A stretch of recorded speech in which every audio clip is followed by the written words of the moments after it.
Bangladesh cricket ইতিহাসে নতুন এক অধ্যায় যোগ করলেন বাঁহাতি পেসার মুস্তাফিজুর রহমান। আইপিএল নিলামে তাকে দলে নিতে রীতিমতো লড়াইয়ে নেমেছিল দুই শক্তিশালী ফ্র্যাঞ্চাইজি, চেন্নাই সুপার কিংস ও কলকাতা নাইট রাইডার্স। ভিত্তিমূল্য ছিল 2 কোটি রুপি, কিন্তু নিলামে টানাটানিতে সেই দাম 1 লাফে পৌঁছে যায় 9 কোটি 20 লাখ রুপিতে। শেষ পর্যন্ত কলকাতা নাইট রাইডার্স মুস্তাফিজকে দলে ফেরায়। এর মধ্যে আইপিএল এর ইতিহাসে বাংলাদেশি ক্রিকেটারদের মধ্যে সর্বোচ্চ দামে বিক্রি হওয়া রেকর্ড গড়লেন মুস্তাফিজুর রহমান। তবে একই নিলামে দল পাননি আরেক বাংলাদেশি পেসার তাসকিন আহমেদ।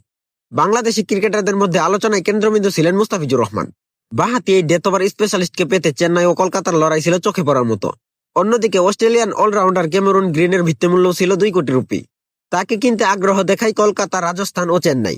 মুম্বাই ইন্ডিয়ান্স শুরুতে নাম লেখালেও পরে লড়াই থেকে সরে যায়। শেষ পর্যন্ত কলকাতা ও রাজস্থানের মধ্যে দর কষাকষিতে দাম উঠে যায় 13 কোটি 60 লাখ রুপিতে। সব চমক ভেঙে 25 কোটি 20 লাখ রুপিতে ক্যামেরুন গ্রিনকে দলে নেয় কলকাতা নাইট রাইডার্স, যা আইপিএল এর ইতিহাসে বিদেশি ক্রিকেটারদের মধ্যে সর্বোচ্চ মূল্য।